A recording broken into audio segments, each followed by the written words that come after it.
देखिए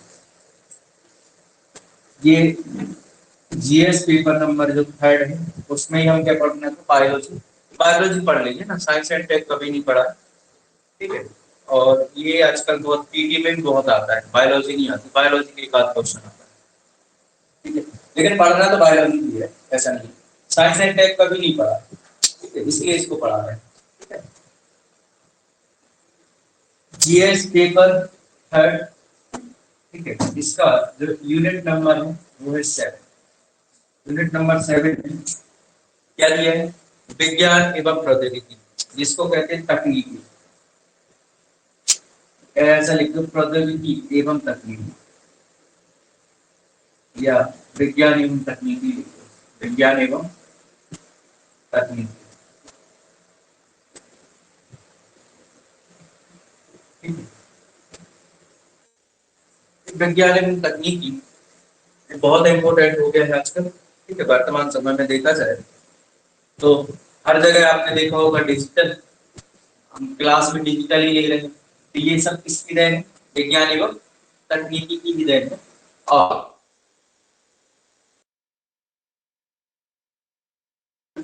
ठीक है, पहला जो आपका पॉइंट वो है मानव जीवन पर विकास के प्रभाव, ठीक है। कि मानव जीवन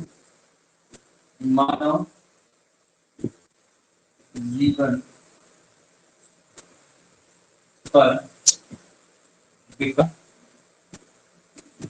प्रभाव, ये विकास का मतलब बात कर रहे हैं विज्ञान एवं तकनीकी, कि विज्ञान एवं तकनीकी के विकास से मानव के जीवन पर क्या प्रभाव पड़े, ठीक है। और प्रभाव जो है हमेशा सकारात्मक और नकारात्मक होगा, देख लीजिए कैसे मानव जीवन पर विकास का क्या प्रभाव है, मतलब विज्ञान एवं तकनीकी विकास हुआ तो मानव जीवन में क्या प्रभाव पड़ा है इसका, ठीक है। इसी से जुड़ा दूसरा पॉइंट है स्वदेशी स्वदेशी प्रौद्योगिकी की सीमाएं, स्वदेशी प्रौद्योगिकी की सीमाएं, इसमें मतलब भारत में डेवलप की जाने वाली या जो टेक्नोलॉजी है उसकी क्या सीमाएं हैं, क्या बाउंड्रीज है, कि कितनी बाउंड्रीज को उसको क्या करना चाहिए, प्रौद्योगिकी का विकास करना चाहिए। उनकी कुछ क्या है, बाउंडेशन है ना, क्या बाउंडेशन है कि आप किस किस चीज में प्रौद्योगिकी का उपयोग कर सकते हो, ठीक है। दूसरा, ये पहला पॉइंट है, तो देखो ये जो आपका मानव जीवन पर विकास का प्रभाव है, इसी से आपका 11 और 5 नंबर का क्वेश्चन बन सकता है, ठीक है। बिल्कुल बनना ही है, इससे 3 नंबर का नहीं बनेगा, इससे 11 और 5 नंबर का क्वेश्चन बनेगा डेफिनेटली है, ठीक है। हाँ, स्वदेशी प्रौद्योगिकी की सीमाएं, तो इसका बड़ा क्वेश्चन बनने की संभावना नहीं है, लेकिन 5 नंबर का क्वेश्चन तो बनाया जा सकता है। उसके बाद है रिमोट सेंसिंग का इतिहास। सेकंड पॉइंट क्या है, रिमोट सेंसिंग, रिमोट सेंसिंग का इतिहास। ये रिमोट सेंसिंग का इतिहास का मतलब है, ठीक है, इसको और हिंदी में अगर आप बात करोगे तो कहते हैं सुदूर संवेदी, सुदूर संवेदी कहते हैं। ये रिमोट सेंसिंग का मतलब जो रिमोट, रिमोट देखा वही चीज है, ठीक है, जो रिमोट कंट्रोल होता है, ठीक है। तो उसका इतिहास देखना है कि भारत में क्या रहा है या विश्व में रहा है, भारत में ही पूछा। हाँ, एक अलग से पॉइंट उन्होंने दे दिया कि भारत में रिमोट सेंसिंग, रिमोट सेंसिंग है ना। यहाँ पर क्या कह रहे हो कि रिमोट सेंसिंग का इतिहास, इसके इतिहास के बारे में बताने की, रिमोट सेंसिंग क्या है, क्या अवधारणा है, ये कैसे डेवलप हुआ, कहाँ पर आया, पहले कहाँ यूज किया। उसके बाद फिर ये बता रहे हैं कि भारत में रिमोट सेंसिंग क्या महत्व है, या भारत में रिमोट सेंसिंग का यूज किसके लिए होता है, या रिमोट सेंसिंग कहाँ पर, ठीक है, या भारत में अभी तक रिमोट सेंसिंग के लिए क्या क्या भारत ने डेवलप कर लिया है, ठीक है। इसके बाद थर्ड पॉइंट है, थर्ड पॉइंट में है बहुत सारे जो हमारे पास टेक्निकल तकनीकी अनुसंधान, जितने भी तकनीकी अनुसंधान है या टेक्नोलॉजी रिसर्च सेंटर जितने भी, ठीक है, या डेवलपमेंट सेंटर या रिसर्च सेंटर जितने जितने भी साइंस एंड टेक के, उन सबको पढ़ना, ठीक है। जैसे पहला भारतीय अंतरिक्ष अनुसंधान, जिसको आप कहते हो इसरो, इसरो मतलब Indian space research organisation, centre organisation, ठीक है। भारतीय अंतरिक्ष अनुसंधान केंद्र, भारतीय अंतरिक्ष अनुसंधान केंद्र, ये पहला हो गया। ठीक है। इसके बाद है राजा रमन्ना प्रगत प्रौद्योगिकी, ठीक है, मतलब इसके नाम को आप कहते हो RRCAT, RRCAT मतलब Raja Ramanna centre authority of technology, मतलब technology। ठीक है, मतलब राजा रमन्ना राजा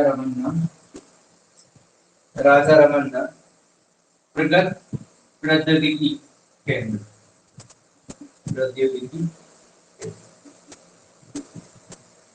ये कहाँ पर है? ये इंदौर, याद रखना हमारे इंदौर लेजर किरण अनुसंधान केंद्र ये है, राजा रमन्ना। ठीक है। और अंतरिक्ष अनुसंधान केंद्र के बाद सतीश धवन अंतरिक्ष केंद्र, नेक्स्ट क्या है? सतीश धवन, सतीश धवन अंतरिक्ष केंद्र कहाँ है? श्रीहरिकोटा, है ना, उड़ीसा। इसके बाद है श्रीहरिकोटा, जिसको कहते हैं SDSC, श्री हरिकोटा, ये भी कहाँ है? उड़ीसा में, श्रीहरिकोटा। ठीक है। SDSD मतलब क्या कहलाता है? Space development research centre, space development मतलब श्रीहरिकोटा अंतरिक्ष अनुसंधान केंद्र। ठीक है, हाँ, श्रीहरिकोटा। इसके बाद है रक्षा अनुसंधान एवं विकास संगठन, जिसको कहते हैं DRDO, मतलब डिफेंस रिसर्च डेवलपमेंट ऑर्गेनाइजेशन, मतलब रक्षा अनुसंधान, रक्षा अनुसंधान विकास संगठन, रक्षा अनुसंधान एवं विकास संगठन। इसके बाद है भाभा परमाणु अनुसंधान केंद्र मुंबई, जिसको कहते हैं बारात, BERC। ठीक है, भाभा भाभा परमाणु, भाभा परमाणु अनुसंधान केंद्र, अनुसंधान केंद्र ये कहाँ पर है? मुंबई, मुंबई। देखो, भाभा अनुसंधान, भाभा परमाणु अनुसंधान केंद्र मतलब बी मतलब भाभा, ए मतलब एटॉमिक, आर मतलब रिसर्च और सी मतलब सेंटर, मतलब भाभा एटॉमिक रिसर्च सेंटर कहाँ पर है? मुंबई में। इसके बाद है TIFR, बहुत सारे हैं, ये लास्ट में लिखा दे रहे है ना, जो थोड़ा इम्पोर्टेंट है। TR जब आप पढ़ेंगे तब उसको पढ़ लेना सब। TIFR मतलब टाटा फंडामेंटल अनुसंधान संस्थान।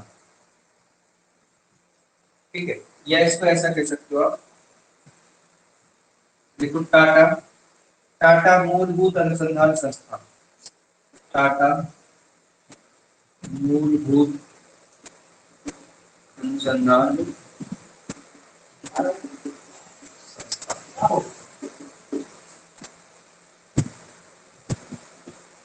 कहाँ पर है? TDM मुंबई। ठीक है, यहाँ देखो TIFR मतलब Tata institute for research, Tata institute for research मतलब टाटा मूलभूत या टाटा इंस्टीट्यूट फंडामेंटल रिसर्च। ठीक है, टाटा मूलभूत अनुसंधान संस्थान। ठीक है, तो टाटा इंस्टीट्यूट जाना है। ठीक है, बस रुक जाओ थोड़ा 5-10 मिनट। ठीक है, Tata institute fundamental research, Tata मूलभूत अनुसंधान संस्थान। ठीक है, चलिए, बहुत सारे इसमें 25 अंक हो।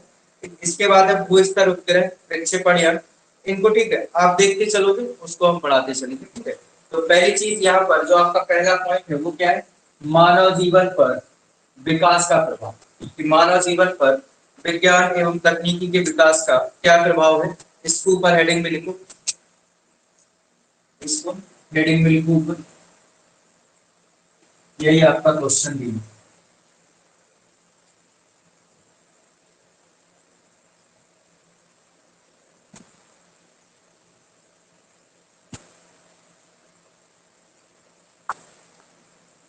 ठीक है, थोड़ा सा अगर इसको इंट्रोडक्शन देना हो तो दे सकते हो। 21वीं सदी में जैसे करके लिखो, 21वीं शताब्दी के या 21वीं सदी में विज्ञान एवं तकनीकी का योगदान बढ़ता ही जा रहा है। आपने देखा होगा 21वीं सदी मतलब जो अभी चल रही है, 21वीं सदी में 21वीं सदी में विज्ञान एवं तकनीकी का योगदान बढ़ता ही जा रहा है, आपने देखा होगा। ठीक है, और ये जो विज्ञान एवं तकनीकी है, अगर देखा जाए तो किसी भी देश की आर्थिक विकास में बड़ा योगदान दे रहा है। ठीक है, वर्तमान समय 21वीं सदी में क्या हो गया, इसका योगदान आपने देखा होगा लगातार बढ़ रहा है, योगदान लगातार क्या हो रहा है, बढ़ रहा है। लेकिन इसी के साथ आपने देखा होगा कि किसी भी देश की आर्थिक विकास के लिए भी ये बहुत महत्वपूर्ण है। ठीक है, आपने देखा होगा आजकल जहां पर साइंस एंड टेक्नोलॉजी का यूज है, वो उस देश की जिस राष्ट्र में क्या है, सर्वाधिक क्या है, साइंस एंड टेक्नोलॉजी का प्रयोग किया जा रहा है, वहां पर क्या हो रहा है उनकी, या ऐसा एक लाइन में हम ये कह सकते हैं कि जो विज्ञान एवं तकनीकी का प्रयोग जिन राष्ट्रों के द्वारा किया जा रहा है, या विज्ञान एवं तकनीकी के आधार पर राष्ट्रों की आर्थिक विकास के रूप में हमने क्या किया है। ठीक है, इसी के साथ आपने देखा होगा लगातार साइंस एंड टेक्नोलॉजी बढ़ रही है। ठीक है, तो अगर हम उठा के देखें एक उदाहरण के तौर पर, अगर आप एक उदाहरण के तौर पर देखोगे तो जितने भी देश विज्ञान संपन्न है, विज्ञान मतलब जो विज्ञान व तकनीकी का प्रयोग कर रहे हैं, जितने भी राष्ट्र, ठीक है, या ऐसा कह सकते हैं विज्ञान एवं तकनीकी जितने भी संपन्न राष्ट्र, जैसे विज्ञान और तकनीकी के जितने संपन्न राष्ट्र हैं, वो हमारे विश्व में टोटल कितने परसेंट देश है, 20%। समझ में आता है? हाँ हाँ, जिसमें विज्ञान एवं तकनीकी संपन्न मतलब जिनके पास विज्ञान एवं तकनीकी भरपूर है, ठीक है, वो विश्व के कितने परसेंट, 20% देश। 20% जो राष्ट्र हैं वो, याद रखना, पूरे विश्व की, पूरे विश्व की संपत्ति पर इनका 80% अधिकार है। जो विश्व की पूरी संपत्ति है उस पर अगर देखा जाए तो विज्ञान एवं तकनीकी संपन्न जो राष्ट्र हैं 20%, इन 20% राष्ट्रों का योगदान विश्व की संपत्ति, विश्व की 80% संपत्ति पर क्या है इनका, कहना चाहिए इनका अधिकार। समझ में आ रहा है? तो अच्छे से देखो, यहाँ से आपको समझ में आता है कि साइंस, विज्ञान और तकनीकी कहीं ना कहीं उस देश की, किसी भी देश की आर्थिक विकास के लिए बहुत बड़ा योगदान है। इस उदाहरण से आप देख सकते हो कि विज्ञान एवं तकनीकी संपन्न जो राष्ट्र है, कितने राष्ट्र हैं, 20%। आप एक उदाहरण पे मान सकते हो, ये जो 20% राष्ट्र हैं, ये पूरे विश्व की 80% पर क्या कर रहे हैं, 80% संपत्ति पर कब्जा करके बैठे हैं। ठीक है, इसका मतलब जो 80% है देश है, वो केवल 20% का यूज करता है। कौन से देश, जिनके पास विज्ञान एवं तकनीकी नहीं है। समझ में आया? तो विज्ञान एवं तकनीकी किसी ना किसी भी देश की आर्थिक विकास में तो बड़ा योगदान है। ये आपको एक चीज समझ में आया। ठीक है, अब यहीं पर एक चीज और देख सकते हो कि अगर देखा जाए तो विश्व के 5वें सबसे दरिद्र, या विश्व का एक और उदाहरण लेके देखें कि विश्व का जो 5वां देश है, 5वां सबसे गरीब देश है, 5वां सबसे दरिद्र या गरीब देश है, 5वां जो सबसे गरीब देश है वो है मेडागास्कर। कौन सा है, मेडागास्कर। ये जो मेडागास्कर है, इस मेडागास्कर की अगर टोटल, विश्व की टोटल मुद्रा का कितना परसेंट है इसके पास, 1.4। कितना परसेंट, 1.4%। समझ में आ रहा है? जो विश्व का सबसे कमजोर, विश्व का 5वें नंबर पर सबसे गरीब, उसके पास कितनी मुद्रा है, 1.4%।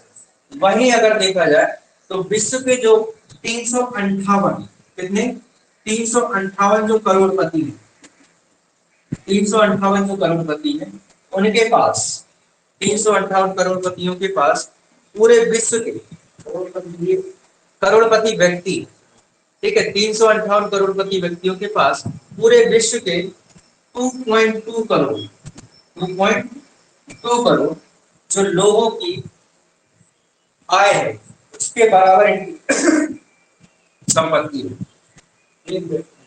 नहीं, 358 जो करोड़पति है टोटल, उनमें 2.2 करोड़ व्यक्तियों की जो टोटल आय है उनके बराबर इनकी संपत्ति है। समझ में आ रहा है? ठीक है, तो ये सब किसके कारण हो पा रहा है? ये सब साइंस एंड टेक। ठीक है, ठीक है। और आपने देखा होगा अभी भी जो गरीबी रेखा के नीचे है, ठीक है, पूरे विश्व में गरीबी है ऐसा नहीं है, कहते हैं कि गरीबी नहीं है, ये तो ऐसे हमने क्या बताया आपको, एक डेटा बताया, आर्थिक विकास का डेटा बताया। ठीक है, कि देखो सबसे आपको ये वाला उदाहरण ध्यान रखना है, ये इसको रहना, ये कोई बात कर नहीं, ये आप जब इकोनॉमी पढ़ोगे तब समझ में आएगा। हाँ, ये डेटा आपके काम का है। देखो, जो मानव जीवन पर विकास का प्रभाव की अगर बात करें तो 21वीं सदी में विज्ञान एवं तकनीकी का आप देख रहे हैं लगातार योगदान बढ़ रहा है। आज कितनी सारी चीजें हैं जिनमें हम हर एक सेक्टर में किसका प्रयोग किया जा रहा है? विज्ञान एवं तकनीकी का प्रयोग किया जा रहा है। और आज अगर देखा जाए तो मानव जीवन अधिकांशतः विज्ञान एवं टेक्नोलॉजी पर आधारित हो गया है। अच्छे से देखिए, अगर व्यक्ति को किसी चीज की इंफॉर्मेशन चाहिए तो पहले क्या होता था, व्यक्ति ऑफिस में जाके क्या करता था, उसकी जानकारी लेता था, लेकिन आजकल क्या है, वो घर बैठे ही लेता है। ठीक है, और आपने देखा होगा पहले क्या होता था, यातायात के लिए हर सेक्टर में, चाहे वो आप कृषि के क्षेत्र में देख लो, चाहे आप स्वास्थ्य के क्षेत्र में देख लो, चाहे चिकित्सा के क्षेत्र में देख लो, और चाहे राजनीति के क्षेत्र में देख लो, चाहे सांस्कृतिक क्षेत्र में देख लो, हर एक सेक्टर में अगर देखा जाए तो साइंस एंड टेक्नोलॉजी का या साइंस एंड टेक का जबरदस्त प्रयोग किया जा रहा है। ठीक है, आपने देखा होगा कि हर एक सेक्टर में लगभग 60 से 70% का प्रयोग इसमें किसका प्रयोग किया जाने लगा? टेक्नोलॉजी का। हर जगह देख लो आप। ठीक है, चलिए, विज्ञान एवं तकनीकी, तो एक चीज यहाँ से हमको ये उदाहरण से समझ कि जो विज्ञान एवं तकनीकी है, अगर जिस देश के पास विज्ञान एवं तकनीकी संपन्न राष्ट्र है, ठीक है, देखो हमने देखा उदाहरण में 20%, तो इन 20% राष्ट्रों का 80% संपत्ति पर कब्जा है। कहने का मतलब ये है कि जो देश विज्ञान का प्रयोग कर रहे हैं, ठीक है, वो कहीं ना कहीं आर्थिक विकास में योगदान दे रहे हैं। समझ में आया?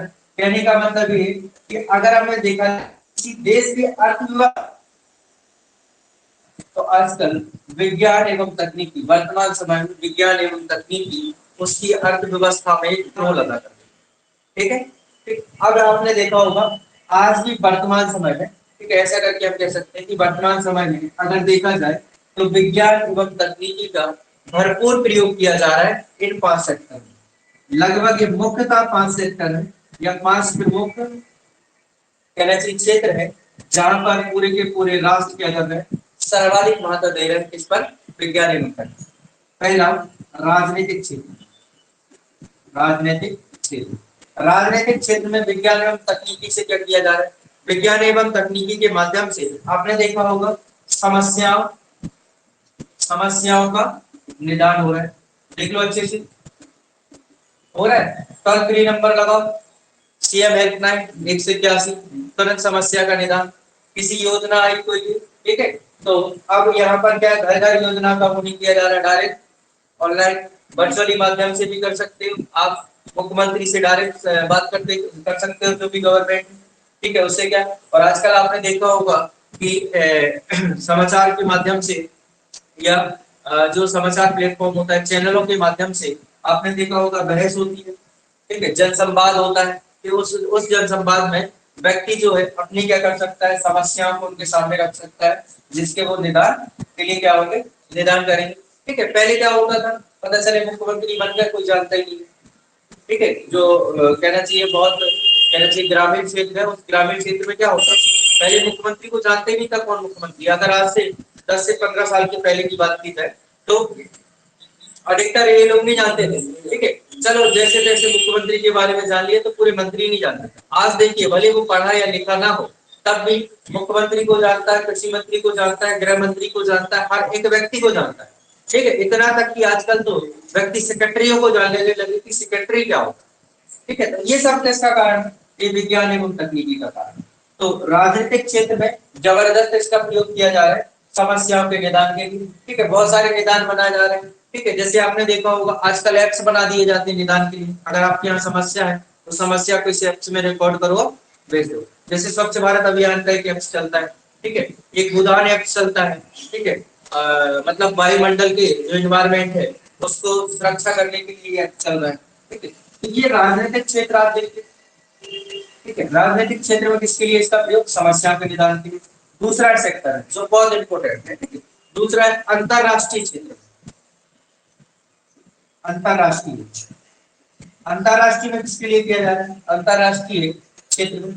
अंतरराष्ट्रीय क्षेत्र में आपने देखा होगा, अंतरराष्ट्रीय क्षेत्र में अभी हमने बताया विज्ञान एवं तकनीकी संपन्न राष्ट्र। तो अंतरराष्ट्रीय क्षेत्र में राष्ट्रीय अर्थव्यवस्था, जो नेशनल हमारी क्या है, राष्ट्रीय अर्थव्यवस्था, राष्ट्रीय अर्थव्यवस्था को क्या करना है, उसका वैश्वीकरण करना। क्या करना है, वैश्वीकरण के लिए, समझ रहे हैं। अंतरराष्ट्रीय क्षेत्र में साइंस एंड टेक्नोलॉजी का प्रयोग किसके लिए किया जा रहा है, कि जो हमारी राष्ट्रीय अर्थव्यवस्था है, इस राष्ट्रीय अर्थव्यवस्था को किसमें जोड़ा जाए, वैश्वीकरण में जोड़ने के लिए आप किसका प्रयोग कर रहे हैं, अंतरराष्ट्रीय, ठीक है, बिल्कुल। देखो हर कई सारे सेक्टर हैं जो राष्ट्रीय अर्थव्यवस्था को किसमें जोड़ रहे हैं, आपके वैश्वीकरण में। तो ये इसमें भी योगदान दे रहा है कौन, विज्ञान एवं साइंस एंड टेक्नोलॉजी, ठीक है। थर्ड है तकनीकी क्षेत्र। तकनीकी क्षेत्र जैसे तकनीकी क्षेत्र आपने देखो हाईटेक, हाईटेक इंफॉर्मेशन सेंटर ला रहे हो आप, ठीक है, हाईटेक सूचना, हाईटेक सूचना संचार, संचार के लिए और किसके, ठीक है। और एक बड़ा हाँ बायोटेक्नोलॉजी, या जिसको हम कहते हैं जियो तकनीक, जियो तकनीक के विकास के लिए, समझ रहे, ठीक है। तो देखिए अगर ये 5 क्षेत्र जैसे राजनीतिक क्षेत्र में किसके लिए किया जा रहा है, समस्याओं के निदान के लिए। अंतरराष्ट्रीय क्षेत्र में राष्ट्रीय अर्थव्यवस्था को वैश्वीकरण के लिए इसका प्रयोग किया जा रहा है। तकनीकी क्षेत्र में हाईटेक सूचना के लिए, संचार के लिए और जैव तकनीक को डेवलप करने के लिए इसका प्रयोग किया जा रहा है, तकनीकी एवं विज्ञान का, या विज्ञान एवं तकनीकी का, ठीक है। नेक्स्ट 5 सेक्टर है ना। नेक्स्ट है 4 पर्यावरण क्षेत्र। पर्यावरण क्षेत्र के लिए कैसे, पर्यावरण क्षेत्र के लिए कि जो आपका वैश्विक या ऐसा कहना चाहिए ग्लोबल दबाव है, इस ग्लोबल बदलाव के लिए साइंस एंड टेक्नोलॉजी का प्रयोग ग्लोबल बदलाव, ग्लोबल बदलाव मतलब पर्यावरण जलवायु परिवर्तन को करने के लिए, है ना, क्लाइमेट चेंज के लिए आप किसका प्रयोग, साइंस एंड टेक्नोलॉजी। और एक और सेक्टर है जैसे 5वां रणनीति के लिए, इसके लिए साइंस एंड टेक का प्रयोग रणनीति के लिए भी किया जाता है। इस रणनीति का, इसका भरपूर प्रयोग आजकल रणनीतियों में भी किसका प्रयोग किया जाने लगा है, साइंस एंड टेक का। तो समझ में आए साइंस एंड टेक कहां तक महत्वपूर्ण है, ठीक है। देखिए अगर देखा जाए तो 21वीं सदी में इसका योगदान लगातार बढ़ रहा है, ये समझ में आ गया आपको। आर्थिक विकास समझ में आए, आर्थिक विकास में इसका योगदान है। क्यों योगदान, क्योंकि हम एक उदाहरण से देख लें, विज्ञान और तकनीकी जो संपन्न राष्ट्र हैं 20% है, लेकिन ये 20% आज पूरे विश्व की 80% संपत्ति पर अधिकार करके बैठे हैं। कहने का मतलब ये विज्ञान और तकनीकी कहीं ना कहीं आर्थिक विकास में बहुत महत्वपूर्ण है, ठीक है। अब इसके बाद अगर देखा जाए कि इसका मुख्यतः वर्तमान समय में पूरे राष्ट्र, ठीक है, 5 क्षेत्रों में क्या कर रहे हैं, तकनीकी का बेहतर प्रयोग कर रहे हैं। जैसे राजनीति के क्षेत्र में समस्याओं का निदान करके, कई प्रकार की समस्याएं, ठीक है। अंतरराष्ट्रीय क्षेत्र में जो राष्ट्रीय अर्थव्यवस्था को उसको उसका क्या करना, वैश्वीकरण ग्लोबलाइजेशन करना, ठीक है। तकनीकी के क्षेत्र में मतलब हाईटेक सूचना के लिए, ठीक है, संचार के लिए, बायोटेक्नोलॉजी को डेवलप करने के लिए। पर्यावरण क्षेत्र में, पर्यावरण क्षेत्र में भी ताकि आपका जो ग्लोबल चेंजेस है या ग्लोबल बदलाव के लिए या जलवायु परिवर्तन के लिए इसका प्रयोग पर्यावरण क्षेत्र में। और रणनीतियां, आजकल क्या होता है हर एक राष्ट्र या विभिन्न प्रकार के मतलब बहुत सारे दो या या ऐसा कहना चाहिए वैश्विक पटल पर भी राष्ट्र शामिल होकर क्या कर रहे हैं, साइंस एंड टेक्नोलॉजी के माध्यम से क्या कर रहे हैं, रणनीतियां बना रहे हैं।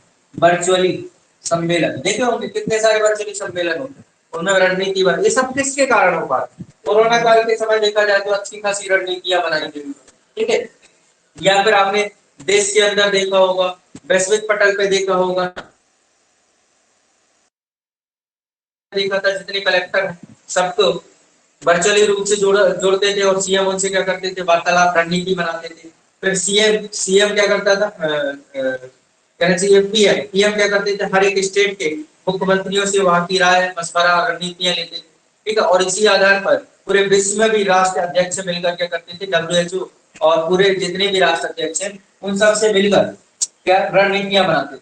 तो आजकल इस साइंस एंड टेक का बड़ा रोल लगा हो गया। ठीक है, ये 5 सेक्टर में आपको देखा जाए तो बहुत ज्यादा यूज किया जाता है। ठीक है, इसके बाद भी हमसे बात की गई थी, उसने क्या, ये तो हमने थोड़ा सा इसका मानव जीवन पर अभी हमने ये बता दिया कि ये प्रयोग कहाँ कहाँ हो रहा है, लेकिन हमें ये बताना है कि मानव जीवन पर विकास का क्या प्रभाव पड़ा है।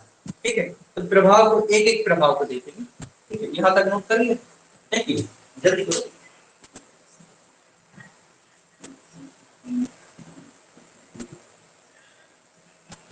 जल्दी करो, 5-10 मिनट। अच्छा, फोटो।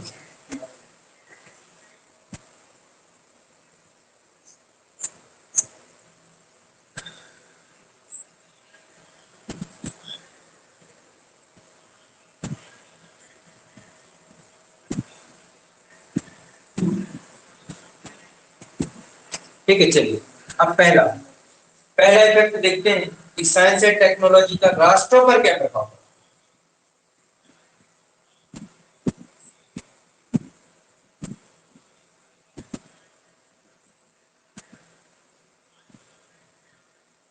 राष्ट्रों पर क्या प्रभाव है। ठीक है, राष्ट्रों पर प्रभाव, राष्ट्रों पर। पहली चीज तो ये देखो, यहाँ ये शब्द आ गया प्रभाव। तो प्रभाव जब भी पड़ेंगे याद रखना, जो भी इफेक्ट होता है वो 2 इफेक्ट होते हैं, कहीं ना कहीं उसका सकारात्मक होगा तो कहीं ना कहीं नकारात्मक होगा। ठीक है, मतलब कुछ सकारात्मक, ये ऐसा मान लें कि आपके पास 100% इफेक्ट पड़ा है तो उसमें से 80% सकारात्मक है तो 20% नकारात्मक, कहीं ना कहीं तो वो नकारात्मक होगा। इफेक्ट की अगर बात की जाए तो इफेक्ट को याद रखिएगा, हम 2 सेगमेंट में बांट के आप क्या करिए इसको, एक पॉजिटिव वे और एक होगा क्या, नेगेटिव। ठीक है, एक होगा पॉजिटिव और एक हो जाएगा आपका नेगेटिव। ठीक है, अगर हम राष्ट्र की बात करें तो पॉजिटिव वे में क्या क्या है, पहली चीज आपने देखा होगा, कई राष्ट्र मिलकर भयंकर खतरनाक महामारियों को क्या कर रहे हैं, उनकी बीमारी को खोज पा रहे हैं। ये किसके कारण है। ठीक है, यहाँ पर डेस्क करके लिख दो, लाइलाज बीमारियों को, लाइलाज बीमारियों को, हाँ, खोज खोज लिया।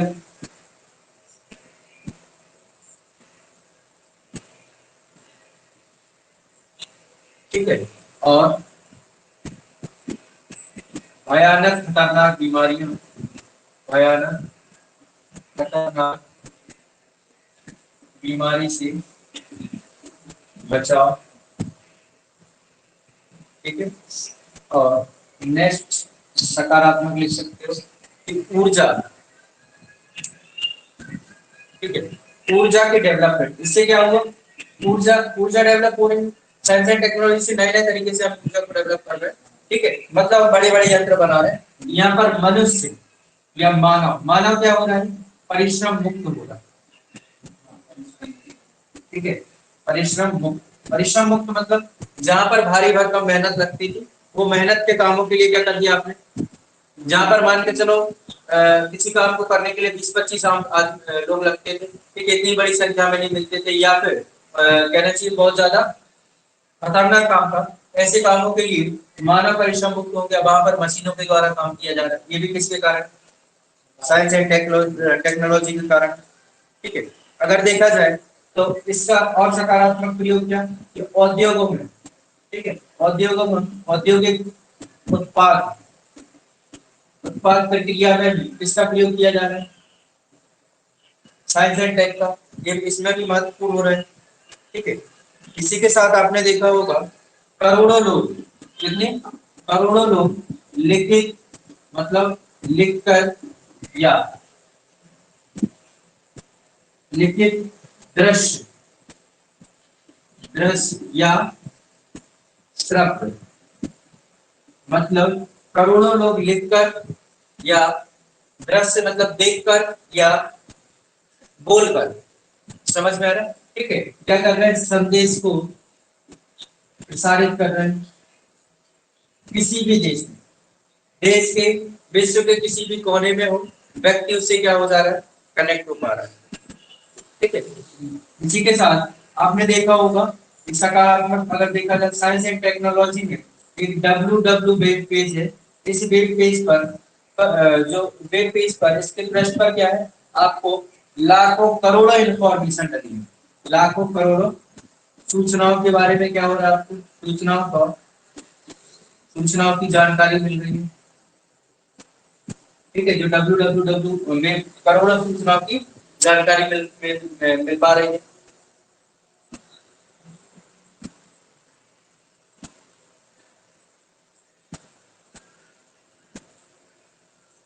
ठीक है, और भी अगर राष्ट्र पर और भी प्रभाव देख लो, ठीक है, तो इसके माध्यम से क्या हो रहा है, किसी भी आपदा व समस्या, आपदा की तत्कालिक सूचना मिल जाती है आपको, तत्कालिक जानकारी, तत्कालिक जानकारी। ठीक है, या आपने देखा होगा किसी भी क्षेत्र, किसी भी किसी भी क्षेत्र की समस्या व निदान,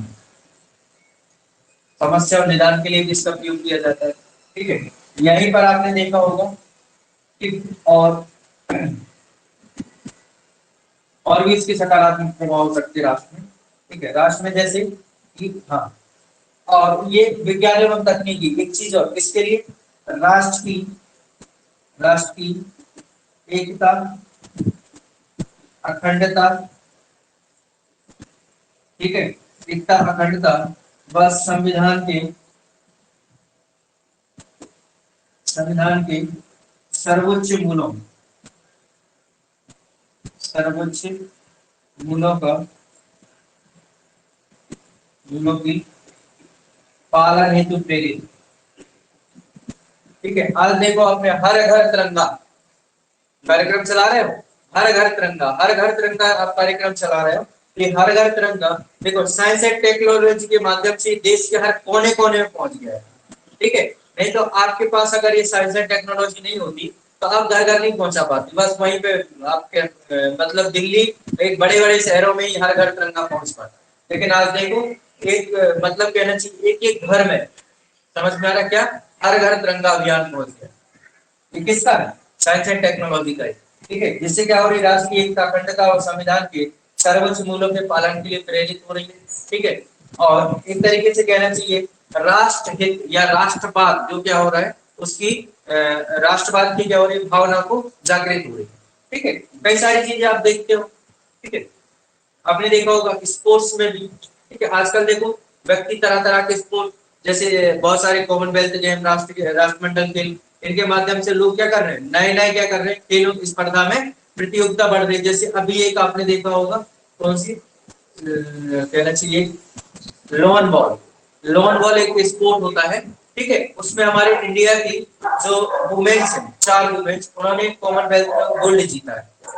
समझ में उन्होंने क्या किया, कॉमनवेल्थ में गोल्ड जीता है, और वो हमारे यहाँ पे है ही नहीं। वो गेम हमारे यहाँ है ही नहीं है ना, हमारे यहाँ की जो कहना चाहिए खेल नियमावली है उसमें ही उस खेल का उल्लेख नहीं है। और उसके बाद भी भारत जो 4 महिलाएं उन्होंने गोल्ड जीती है। कॉमनवेल्थ उसमें चल रहा है ना, बर्मिंघम। ठीक है, चीन, तो आपने देखा होगा वहां पर उन्होंने क्या कर लिया, गोल्ड जीता है। समझ में आ रहा है, कोच भी नहीं है, विदाउट कोच। ठीक है, और ये हमारे यहाँ ये गेम खेला नहीं है। ठीक है, ये सब किसके कारण हो पाया, अगर देखा जाए तो साइंस एंड टेक्नोलॉजी का ये कारण है। ठीक है, चलिए अब इसके कुछ सकारात्मक है तो कुछ नकारात्मक पहलू भी होंगे। जैसे पहला, शस्त्रों का अंधाधुंध प्रयोग। ठीक है, साइंस एंड टेक्नोलॉजी ने इसका भी खतरनाक प्रयोग कर दिया। दूसरा, हाँ,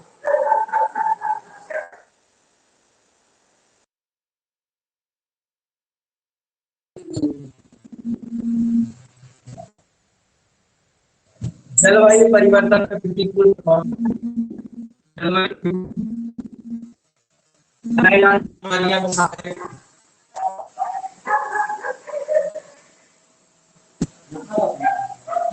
हाँ नकारात्मक लिख दो।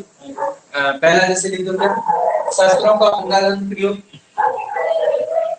जलवायु परिवर्तन, इलाज बीमारियां, लाइलाज मतलब जो इलाज ही नहीं बन पा रहा, क्या कहते हैं, जैसे कैंसर, एड्स।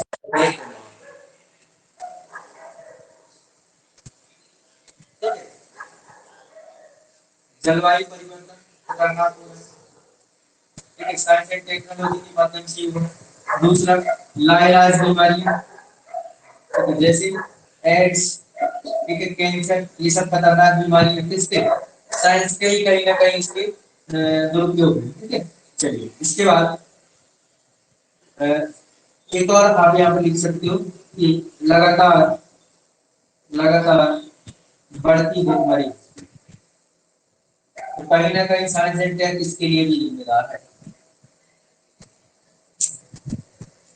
ठीक है, अब देखिए ये तो क्या थे प्रभाव, एक सकारात्मक प्रभाव क्या पड़ा, नकारात्मक, लेकिन अब यहाँ पर क्या पूछा उसने, प्रभाव, और साइंस एंड टेक अभी वर्तमान में चल रहा है, तो वर्तमान में भी इसके क्या प्रभाव, वही बताना पड़ेगा।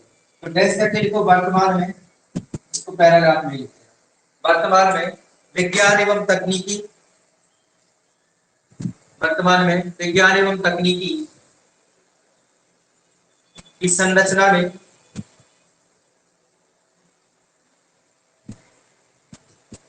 राष्ट्रों को गरीब एवं अमीर में विभाजित कर दिया। बिल्कुल, यहाँ हमने आपको उदाहरण बताया, अगर देखा जाए तो वर्तमान में इस विज्ञान एवं तकनीकी ने राष्ट्र को किसमें, गरीब और अमीर में क्या कर दिया, विभाजित, इसको डेवलप कर दिया कि गरीब और अमीर। इसके बाद आपने देखा होगा अगर जैविक विज्ञान, बायोटेक्नोलॉजी, बायोटेक्नोलॉजी में वर्तमान के समय आपने देखा होगा हमने क्लोनिंग करने लगे। क्लोनिंग का मतलब क्या होता है, मिट्टी रूप, क्लोनिंग मतलब मिट्टी रूप बना, मिट्टी रूप बनाना मतलब, ठीक है, डीएनए के माध्यम से क्या किया जाता है, जिसको टेस्ट ट्यूब टेस्ट वो भी कहते हैं। या क्लोनिंग का मतलब होता है एक का दूसरे प्रतिरूप, प्रतिरूप मतलब उसकी फोटोकॉपी करना। ठीक है, तो ये क्लोनिंग, क्लोनिंग मतलब डीएनए के माध्यम से होता है, डीएनए स्पर्म के माध्यम से क्लोनिंग की क्रिया की जाती है। क्लोनिंग के बाद क्या है, रोबोट्स।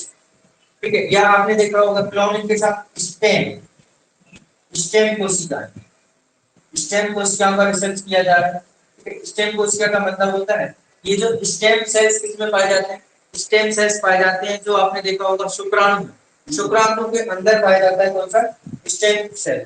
और ये स्टेम सेल क्या कर रहे हैं, इन स्टेम सेल के माध्यम से ही क्लोनिंग को क्या किया जा रहा है, क्लोनिंग की क्रिया की जा रही है।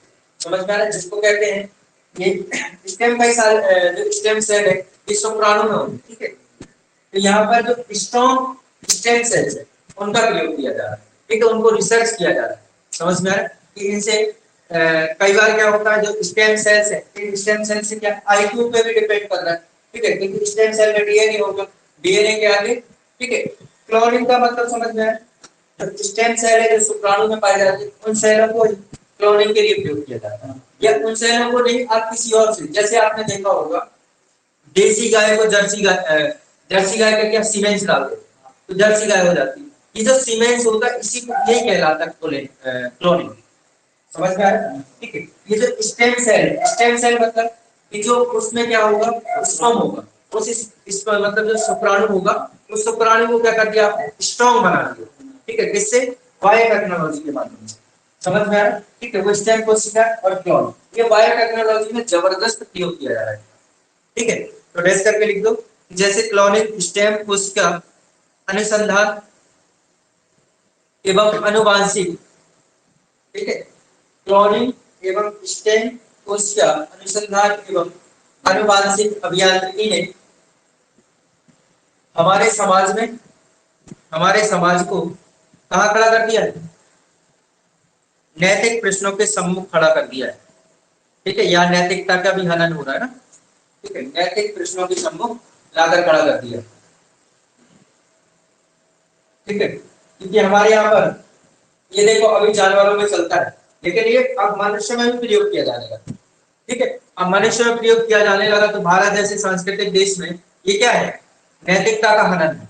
ये क्या है, नैतिकता, क्योंकि हमारे यहाँ पर सांस्कृतिक देश है, ठीक है, सांस्कृतिक विविधता है, ठीक है। उसके बाद हम जो है, जो भारत है, भारत कैसा है, परंपरावादी, ठीक है, सांस्कृतिक देश है, जहाँ पर आज भी परंपराओं को माना जाता है, साइंस की अपेक्षा कहीं परंपराओं को ज्यादा माना जाता है।